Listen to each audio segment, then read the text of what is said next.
D24 news కి స్వాగతం. ముందుగా ముఖ్యాంశాలు.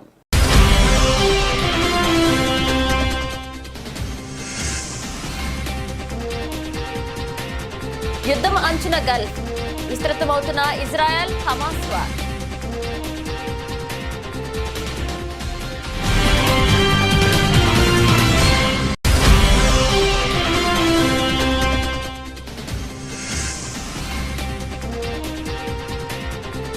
కన్వర్ యాత్రలో విషాదం, కరెంటు షాక్తో 9 మంది భక్తుల మృతి.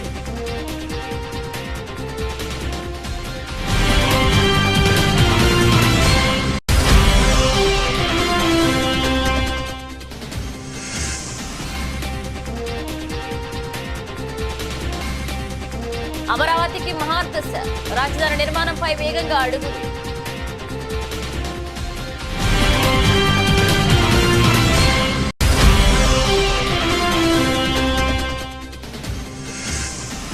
బీఆర్ఎస్ బాటలోనే కాంగ్రెస్, అందుకోసమే ఫోర్త్ సిటీ.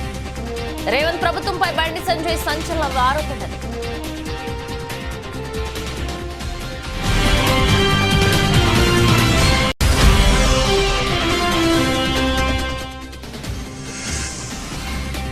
మగధీర సమయంలో యాక్సిడెంట్, భార్యను చూసి ఏడ్ చేసిన రాజమౌళి. షాకింగ్ విషయాలు బయటపెట్టిన దర్శక ధీరుడు.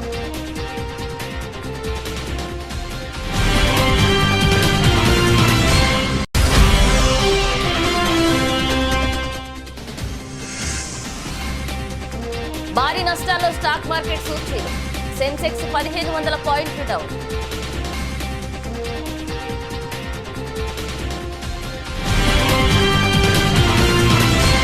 ఇజ్రాయెల్ హమాస్ మిలిటెంట్ గ్రూప్ మధ్య గత 10 నెలలుగా కొనసాగుతున్న యుద్ధం మరింత విస్తృతమయ్యే అవకాశం కనిపిస్తుంది. ఇది పశ్చిమాసియా అంతా పాకక ముందే ఆందోళన వ్యక్తమవుతుంది. ఇరాన్ రాజధాని టెహ్రాన్లో హమాస్ చీఫ్ ఇస్మాయిల్ హనీమా, లెబానాన్ రాజధాని బీరూట్లో హెజ్బుల్లా టాప్ కమాండర్ ఫాద్ సుక్రు హత్య నేపథ్యంలో ఇజ్రాయెల్పై ఇరాన్ ఏ క్షణమైన దాడులకు దిగవచ్చనే వార్తలు వస్తున్నాయి. ఇరాన్ మద్దతు గల లెబనాన్ కేంద్రంగా నడిచే హెజ్బుల్లా గ్రూప్ శనివారం రాత్రి ఇజ్రాయెల్ భూభాగం వైపుగా పదుల సంఖ్యలో రాకెట్లను ప్రయోగించింది. చాలా వరకు రాకెట్లను తమ డోమ్ వ్యవస్థ అడ్డుకుందని ఇజ్రాయెల్ వెల్లడించింది. కాగా రాకెట్ దాడుల్లో మోషౌబీట్ హిల్లేల్లో పలువురు పౌరులు గాయపడినట్లుగా హెజ్బుల్లా గ్రూప్ ప్రకటించింది. ఇజ్రాయెల్ దాడులకు ప్రతీకారంగా తాము దాడులు చేపట్టామని హెజ్బుల్లా సీనియర్ మిలిటరీ కమాండర్ ఒకరు తెలియజేశారు. మరొక వైపు దక్షిణ లెబనాన్ నగరం బౌజరీహైపై జరిగిన క్షిపణి దాడిలో కీలక హెజ్బుల్లా నేత అలీ అబ్దు హతమయ్యాడని ఇజ్రాయెల్ మిలిటరీ వెల్లడించింది. ఇజ్రాయెల్ హమాస్ మధ్య జరుగుతున్న ఈ యుద్ధం Abraham alliance versus axis of resistance మారనుందా అంటే అవురనే సమాధానం వినిపిస్తుంది. ఇక ఇజ్రాయెల్ ప్రధాని బెంజమిన్ నెతన్యాహు ఇటీవల అమెరికా కాంగ్రెస్ ను ఉద్దేశించి మాట్లాడుతూ ఇరాన్ నుంచి పశ్చిమాసియా రీజియన్ ముప్పు పొంచి ఉందని, దాన్ని తిప్పికొట్టేందుకు ఇరాన్ కు వ్యతిరేకంగా ప్రాంతీయ దేశాలతో కూడిన అబ్రహం అలయన్స్ ఏర్పాటుకు ప్రతిపాదించారు. ఇది అబ్రహం ఒప్పందానికి పొడిగింపు వంటిది. ఇరాన్ ప్రభుత్వానికి వ్యతిరేకంగా ప్రధానంగా దాని మద్దతు గల దేశాలు గ్రూపులతో కూడిన యాక్సిస్ ఆఫ్ రెసిస్టెన్స్ ను వ్యతిరేకంగా ఇజ్రాయెల్తో దౌత్యపరమైన సంబంధాలు ద్వారా పలు దేశాలను ఐక్యం చేసేదే అబ్రహం ఒప్పందం. దీన్ని 2020 సెప్టెంబర్లో ప్రారంభించారు.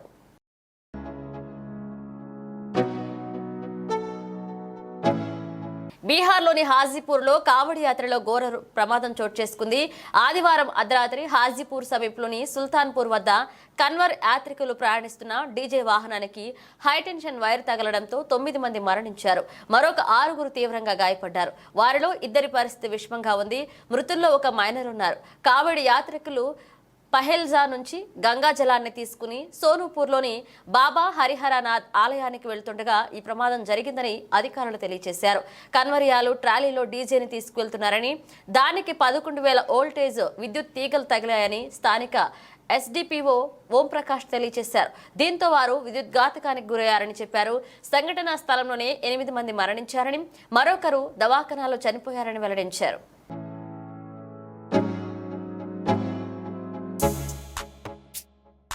అమరావతికి మహర్దశ పట్టనుంది. ఆంధ్రప్రదేశ్లో చంద్రబాబు నేతృత్వంలోని కూటమి ప్రభుత్వం అధికారంలోకి వచ్చాక అమరావతి నిర్మాణంపై మళ్లీ వేగంగా అడుగులు పడుతున్నాయి. అమరావతి నిర్మాణం కోసం గతంలో మాస్టర్ ప్లాన్ సిద్ధం చేశారు. ఇప్పుడు అదే ప్లాన్ ప్రకారం నిర్మాణం చేయాలని ప్రభుత్వం నిర్ణయించుకుంది. దీనికి కేంద్రం నుంచి కూడా సాయం అందుతుంది.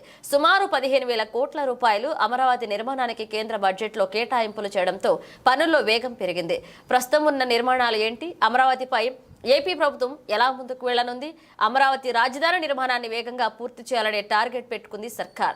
ఇక ఏపీలో కూటమి ప్రభుత్వం అధికారంలోకి వచ్చిన వెంటనే అమరావతి ప్రాంతంలో ఉన్న పరిస్థితులపై సమీక్ష చేయడంతో పాటు క్షేత్రస్థాయిలో పర్యటించారు ఏపీ సీఎం చంద్రబాబు.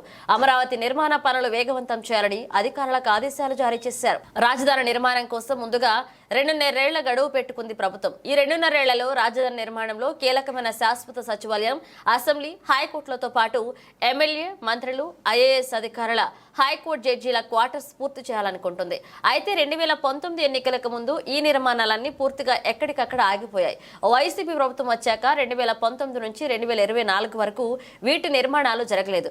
అంతేకాదు నిర్మాణాలు ఎక్కడ ఆగిపోయాయో అక్కడే ఉండిపోయాయన్న విమర్శలు పెరిగాయి. గత 5 ఏళ్లుగా ఎలాంటి నిర్మాణాలు చేపట్టకపోవడంతో వాటి స్థితిగతులు ఏంటి? వాటి సామర్థ్యం ఏ విధంగా ఉంది? ఆగిపోయిన నిర్మాణాల నుంచి మళ్లీ ఇప్పుడు నిర్మాణాలను కొనసాగించవచ్చా, లేక కొత్తగా నిర్మాణాలు చేపట్టాలనే దానిపై సందిగ్ధత ఏర్పడింది. దీంతో నిర్మాణ రంగ నిపుణుల నుంచి సూచనలు తీసుకుంటుంది ఏపీ ప్రభుత్వం. ఇక ఇందుకోసం హైదరాబాద్, చెన్నై, ఐఐటి నిపుణుల బృందాలు ఆగిపోయిన నిర్మాణాలన్నింటినీ పరిశీలించారు. అయితే నిర్మాణాలకు సంబంధించిన నివేదికలు ఇవ్వడానికి కొంత సమయం కావాలని నిపుణులు చెబుతున్నారు. నిపుణుల వేదిక వచ్చాకే ఈ నిర్మాణాల విషయంలో ప్రభుత్వం ముందుకు వెళ్లనుంది. వీలైనంత త్వరగా నివేదిక ఇవ్వాలని నిపుణుల బృందాన్ని కోరారు సిఆర్డీఏ అధికారులు. అథారిటీలో మళ్ళా ఒరిజినల్గా సిఆర్డీఏ ఏదైతే 8,352.69 చదరపు కిలోమీటర్లు ఉందో దాని ఉండే విధంగా యాక్చువల్గా ఈరోజు డెసిషన్ తీసుకున్నారు. దీన్ని తీసుకోవటం వల్ల పలనాడు, బాపట్ల అథారిటీస్ కూడా ఉంటాయి. అంటే దీంట్లో ఎక్కువ భాగం తీసేసి పల్నాడు, బాపట్ల అథారిటీస్ చేశారు.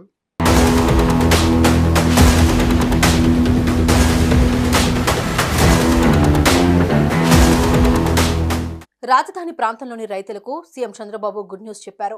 రాజధాని కోసం భూములిచ్చిన రైతుల కౌలు డబ్బులు మరో 5 ఏళ్ల పాటు పెంచుతూ ప్రభుత్వం నిర్ణయం తీసుకుంది. ఏపీ రాజధానికి రైతులు 30,000 ఎకరాల వరకు భూములివ్వగా ప్రతి ఎకరానికి 10 ఏళ్ల పాటు ప్రభుత్వం వార్షిక కౌలు చెల్లించాలని చంద్రబాబు ప్రభుత్వం సిఆర్డీఏ నిర్ణయించింది. ఈ గడువు ముగియడంతో మరో 5 ఏళ్ల పాటు కౌలు అందించాలని ప్రభుత్వం తాజాగా నిర్ణయం తీసుకుంది. రాజధానిలో భూమి లేని పేదలకు చెల్లిస్తున్న పింఛను కూడా మరో 5 ఏళ్ల పాటు ఇస్తారు. వేరే పనులు చేసుకుంటున్న వారికి నిలిపివేసిన పింఛన్లను పునరుద్ధరించడంపై కేబినెట్లో చర్చించి నిర్ణయిస్తారు.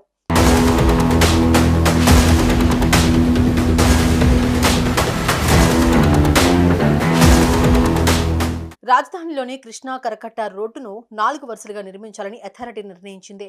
ఈ మేరకు గతంలో డిజైన్లు సిద్ధం చేసి టెండర్లు పిలిచారు. వైసీపీ అధికారంలోకి వచ్చాక 2 వరుసల రోడ్డు సరిపోతుంది అంటూ జలవనరుల శాఖకు ఆ బాధ్యతను అప్పగించారు.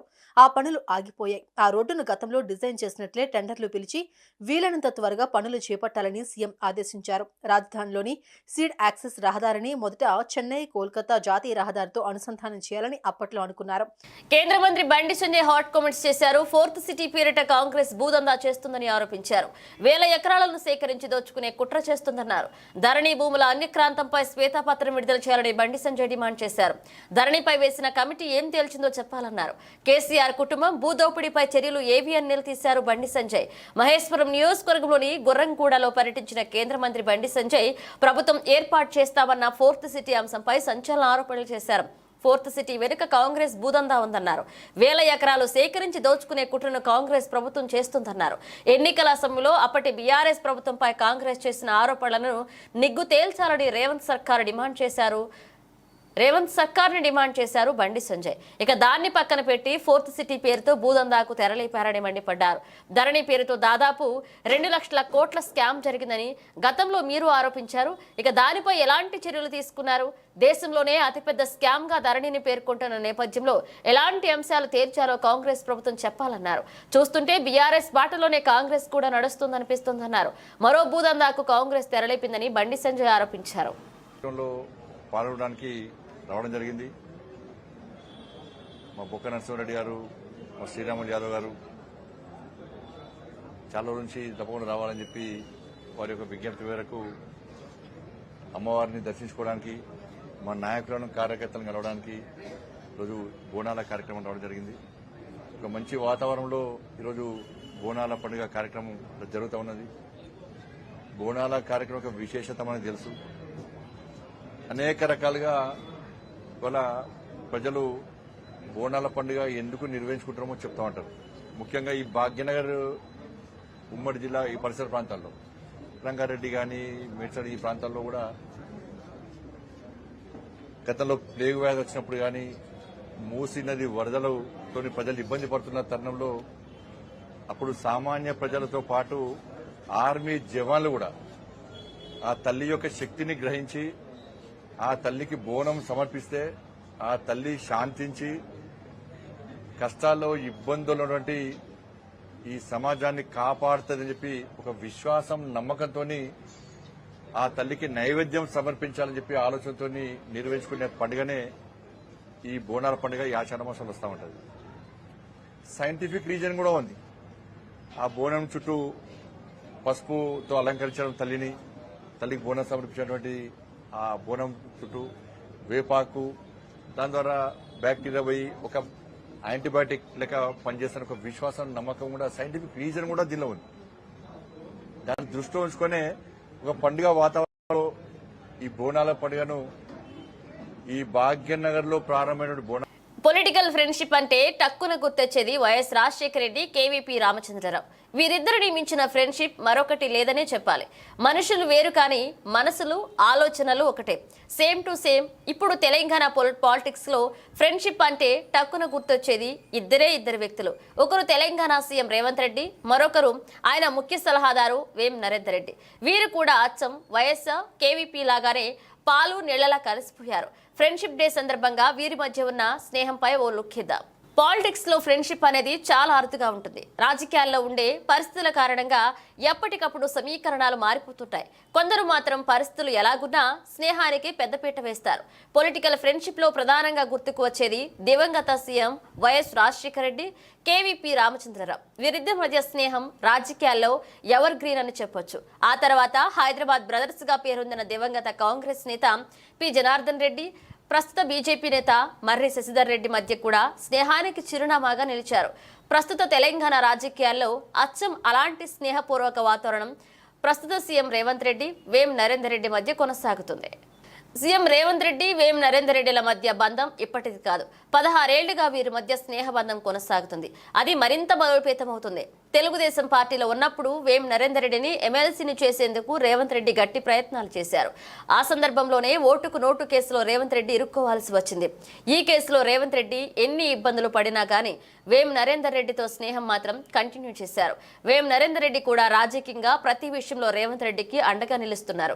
కాంగ్రెస్ పార్టీలో ఇద్దరు కలిసి జర్నీ చేయడం, ప్రతి ఆపదలో ఒకరికి ఒకరు తోడు నీడగా నిలుస్తున్నారు. తెలంగాణలో కాంగ్రెస్ అధికారంలోకి రావడంతో రేవంత్ రెడ్డి ముఖ్యమంత్రి అయ్యారు. సీఎం అయ్యాక తన స్నేహితుడికి తగిన ప్రాధాన్యం కల్పించారు. వేం నరేందర్ రెడ్డిని ప్రభుత్వ సలహాదారుగా నియమించడం ద్వారా తన స్నేహాన్ని చాటుకున్నారు సీఎం రేవంత్ రెడ్డి. మిగతా వారిని ప్రభుత్వ సలహాదారులుగా నియమించిన వేం నరేందర్ రెడ్డి ఒక్కరిని మాత్రం సీఎం సలహాదారుగా పక్కన పెట్టుకున్నారు రేవంత్ రెడ్డి. ప్రస్తుతం ప్రభుత్వ అధినేతగా ముఖ్యమంత్రి రేవంత్ రెడ్డికి ప్రతి విషయంలో చేదోడు వాదోడుగా ఉంటున్నారు వేం నరేందర్ రెడ్డి. సీఎం ఆదేశాలను, ఆలోచనలను అత్యంత సమర్థవంతంగా నిర్వర్తిస్తున్నారు. ప్రస్తుతం పొలిటికల్ గా అనేక సందర్భాల్లో వేం నరేందర్ రెడ్డి కీలక పాత్ర పోషిస్తున్నారు. ప్రభుత్వం తీసుకునే కీలక నిర్ణయాల్లో సైతం నరేందర్ రెడ్డి ఉంటున్నారంటేనే సీఎం ఆయనకు ఎంత ప్రాధాన్యత ఇస్తున్నారో అర్థం చేసుకోవచ్చు. ఒక్క మాటలో చెప్పాలంటే గతంలో రాజశేఖర రెడ్డికి కేవీపీ రామచంద్రరావు ఎలాగో ప్రస్తుతం రేవంత్ రెడ్డికి వేం నరేందర్ రెడ్డి అచ్చం అలాగే వ్యవహరిస్తున్నారు. రాజకీయాల్లో సీఎం రేవంత్ రెడ్డి, వేం నరేందర్ రెడ్డిల మధ్య బంధం ప్రత్యేకంగా చెప్పుకోవాల్సిందే. కష్ట సుఖాల్లో ఒకరికొకరు తోడుగా ఉంటూ తమది నిజమైన స్నేహమని నిరూపించారు ఇరువురు నేతలు.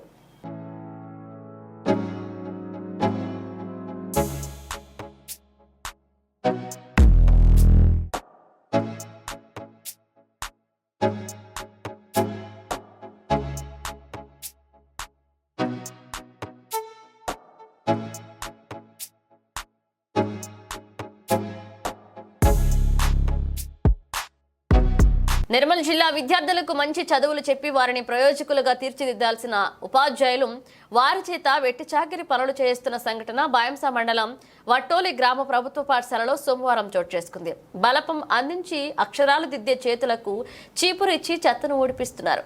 అందుకు సంబంధించిన వీడియోలు, ఫోటోలు సామాజిక మాధ్యమాల్లో వైరల్ అయ్యాయి.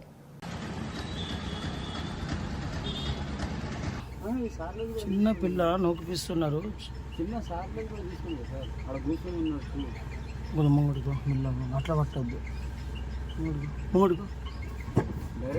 హైదరాబాద్ ఇందిరా పార్క్ దగ్గర బీసీ భవనంలో న్యూ ఇండియా పార్టీ ఉపాధ్యక్షులు మాదరబోయిన నరసయ్య ఏర్పాటు చేసిన సమావేశంలో మాట్లాడుతూ తెలంగాణ రాష్ట్రంలో తెలంగాణ రజక రిజర్వేషన్ సమితి చేస్తున్న పోరాటానికి సంపూర్ణ మద్దతు తెలియజేశారు.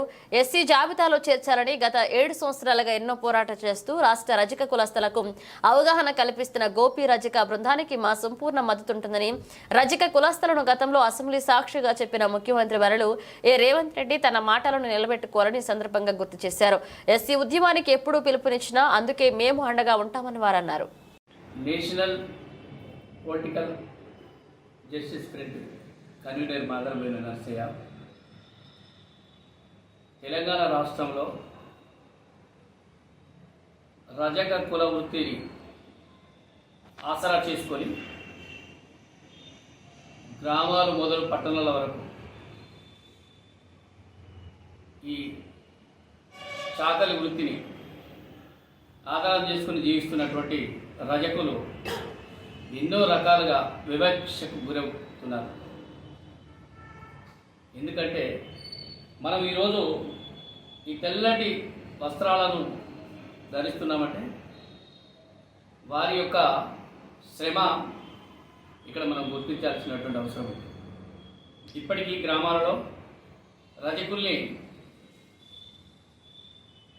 ఇంటి గడప తొక్కడానికి కూడా అవకాశం కల్పించలేని వ్యవస్థలో మనము ఈరోజు ఉన్నాం. ఈరోజు భారతదేశంలో 29 రాష్ట్రాలు ఉన్నాయి. అందులో 18 రాష్ట్రాలలో ఈ రజకుల్ని ఎస్సీలుగా గుర్తించడం జరిగింది ఆయా రాష్ట్ర ప్రభుత్వాలు. కాబట్టి ఈ తెలంగాణ రాష్ట్రంలో ఒక విద్యావేత్త గోపి రజక అనే వ్యక్తి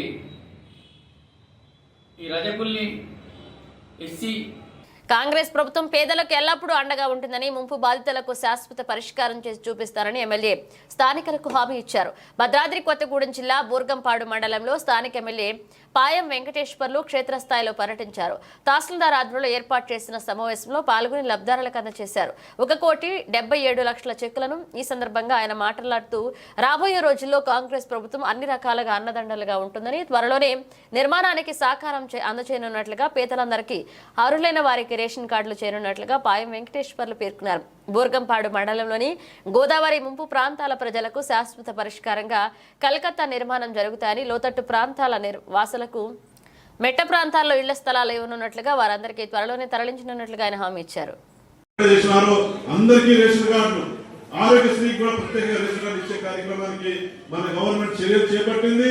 మన క్యాబినెట్ కూడా ఆమోదం తెలిపింది. కాబట్టి త్వరలోనే తెల్ల రేషన్ కార్డు కూడా రాబోతా ఉంది. ఆ దిగులు కూడా చెందాల్సిన అవసరం లేదని నా అక్కలకు చెల్లెలకు నేను మాటిస్తా ఉన్నా, మనవి చేస్తా ఉన్నా.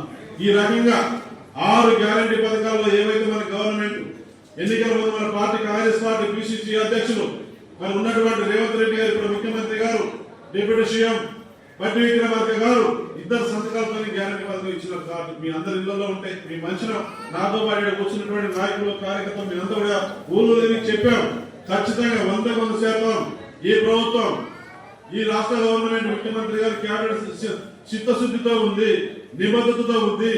6 గ్యారంటీ పథకాలను ఒకదాని తర్వాత ఒకటి అమలు చేసుకుంటూ మీ యొక్క అభిమాన విశ్వాసం సులభమైన దాని కోసం 10 కాలాల పాటు కాంగ్రెస్ పార్టీ ప్రభుత్వం ఈ రాష్ట్రంలో పేద ప్రజలకు సేవ చేసే దాని కోసం ఆ వైపు అడుగులు వేస్తా ఉంది. ఒకదాని తర్వాత అమలు అవుతా ఉన్నాయి. రేపు రేషన్ కార్డులతో పాటు తర్వాత పెన్షన్ల విషయంలో కానీ దాని కూడా నిర్ణయం తీసుకోబోతా ఉంది. ఒకదాని తర్వాత ఒకటి ఇవన్నీ ఒకేసారి చేయాలంటే ఎందుకు చేయట్లేదో ఇక్కడ కూర్చున్నట్టు అక్కలు తెలుసు, మరి అదేవిధంగా చెల్లెలు కూడా తెలుసు. ఎందుకు పోయిన గవర్నమెంట్ 10 ఏళ్ళు ఉంది. మన రాష్ట్రం మనకి ఓడిపోయే నాటికి 7 లక్షల కోట్ల రూపాయలు అప్పు చేసిపోయింది. 7 లక్షల కోట్లు అప్పు చేసి పోయింది. చేసిన పనులకు బిల్లు ఇవ్వలేదు. 40,000 కోట్లు. ప్రజలు మనపై పెట్టుకున్న నమ్మకానికి న్యాయం చేయాలని ఉప ముఖ్యమంత్రి పవన్ కళ్యాణ్ అన్నారు. గత ప్రభుత్వ పాలనలో ఎన్నో అవమానాలు ఎదుర్కొన్నామన్న ఆయన వ్యవస్థలను బతికించాలనే ఉద్దేశంతోనే అన్ని తట్టుకుని నిలబడ్డామన్నారు. కలెక్టర్ల సదస్సులో ఆయన మాట్లాడారు. బలోపేతమైన వ్యవస్థలను గత ప్రభుత్వం ఆటబొమ్మల్లాగా మార్చిందన్నారు. పాలకులు ప్రజలకు జవాబుదారీగా ఉండాలి, పాలన ఎలా ఉండకూడదో గత 5 ఏళ్ల పాలనలో తెలియజేస్తుందన్నారు. గ్రామ పంచాయతీలను బలోపేతం చేసే దిశగా ముందడుగు వేస్తున్నామన్నారు. ఒకే రోజు రాష్ట్రంలో 13,326 గ్రామ పంచాయతీల్లో ఉపాధి హామీ గ్రామ సభలు నిర్వహిస్తున్నామన్నారు. పైలట్ ప్రాజెక్టుగా మొదటగా పిఠాపురం నియోజకవర్గంలో చేపడతామని పవన్ అన్నారు. Hearty welcome to the Honorable Chief Minister of Andhra Pradesh, Shri Nara Chandrababu Naidu Garu.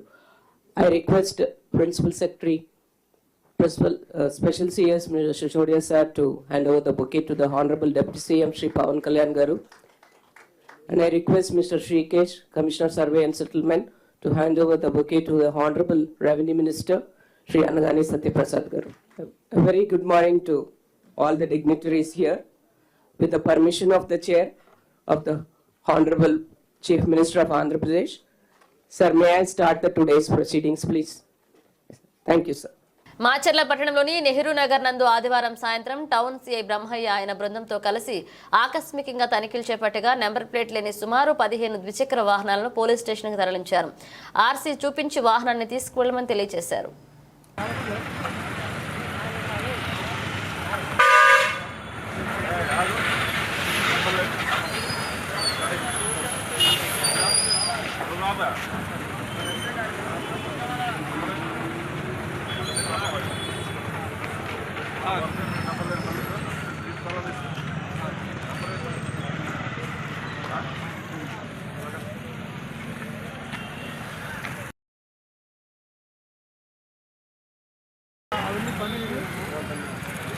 ఆయన దాని అవతారం ఏంది, దాని వాలకం ఏంది, అసలు ఏంది అది? ఎత్తకొచ్చిన బండా, దొంగ బండా, లేకపోతే ఏంది కాటాకేసిన బండి?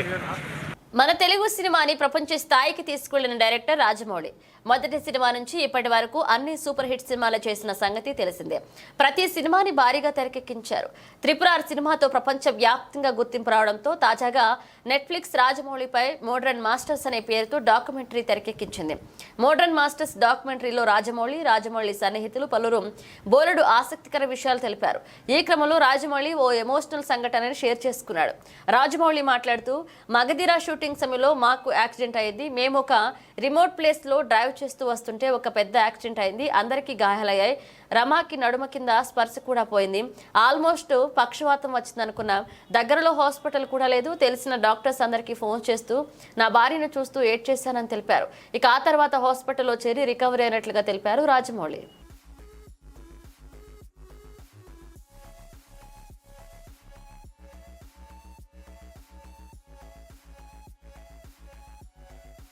దేశీయ స్టాక్ మార్కెట్ సూచీలు సోమవారం భారీ నష్టాలతో ప్రారంభమయ్యాయి. మాంద్యం భయాలతో అంతర్జాతీయ మార్కెట్లలో నెలకొన్న ప్రతికూల పరిస్థితులు మన సూచీలపై ప్రభావం చూపుతున్నాయి. ఉదయం 9:23 గంటల సమయంలో సెన్సెక్స్ 1502 పాయింట్ల నష్టపోయి 79,479 వద్ద కొనసాగుతుంది. నిఫ్టీ 466 పాయింట్లు కోల్పోయి 24,251 వద్ద ట్రేడ్ అవుతుంది. డాలర్తో పోలిస్తే రూపాయి మారకం విలువ 83.78 వద్ద ప్రారంభమైంది. సెన్సెక్స్ 30 సూచీలో సన్ఫార్మా, హెచ్యుఎల్ షేర్లు మాత్రమే లాభాల్లో ఉండడం గమనార్హం. Tata Motors, Maruti, Titan, Tata Steel, SBI, JSW Steel, Adani ports, అలాగే ఎల్ఎన్టీ, M&M, అలాగే Reliance, Bajaj Finance, Tech Mahindra, Bharti Airtel, Bajaj, పిన్సార్, యాక్సిస్ బ్యాంక్, టీసీఎస్, ఇన్ఫోసిస్ షేర్లు భారీ నష్టాల్లో కొనసాగుతున్నాయి. మాంద్యం భయాలు అలముకుంటున్న నేపథ్యంలో అమెరికా మార్కెట్లు గత వారం భారీ నష్టాల్లో ముగిశాయి. నేడు ఆసియా మార్కెట్లు సైతం అదే బాటలో పయనిస్తున్నాయి. జపాన్ నికాయ్ సూచీ ఏకంగా 7% పైగా నష్టపోవడం గమనార్హం. ఈ ప్రాంతంలోని ఇతర ప్రధాన సూచీల పరిస్థితి సైతం అలాగే ఉంది. అంతర్జాతీయ మార్కెట్లో బ్యారెల్ బ్రెంచ్ చమురు ధర $77.16 వద్ద కొనసాగుతుంది. విదేశీ సంస్థాగత మదుపరులు శుక్రవారం నికరంగా 3,310 కోట్ల విలువ చేసే షేర్లను విక్రయించారు. దేశీయ సంస్థాగత మదుపరులు 2,966 కోట్ల వాటాలను కొనుగోలు చేశారు.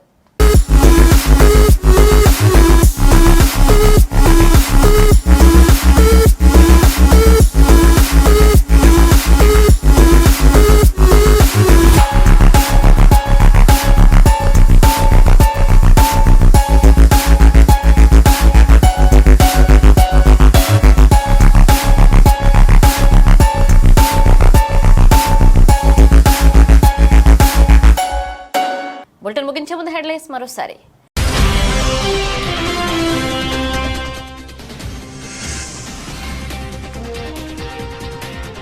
యుద్ధం అంచున గల్ఫ్, విస్తృతమవుతున్న ఇజ్రాయెల్ హమాస్ వార్.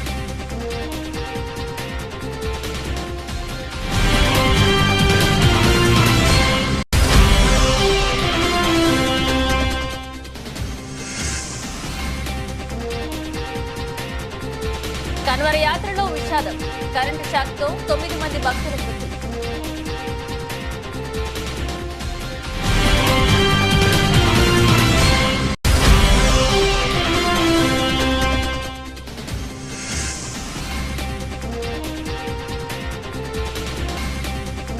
అమరావతికి మహాదశ, రాజధాని నిర్మాణంపై వేగంగా అడుగులు.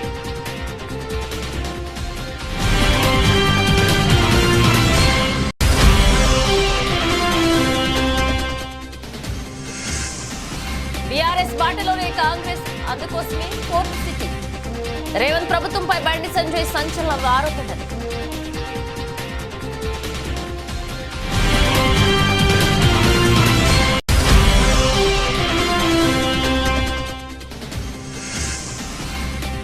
మగధీర సమయంలో యాక్సిడెంట్, భార్యను చూసి ఏడ్ చేసిన రాజమౌళి. షాకింగ్ విషయాలు బయటపెట్టిన దర్శక ధీరుడు.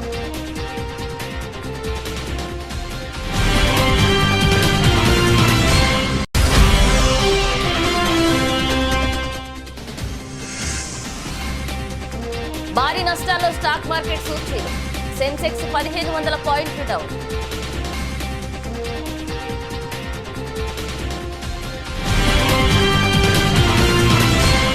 ఇవి బులెటిన్ అప్డేట్స్. మరో అప్డేట్స్ మళ్ళీ కలుద్దాం.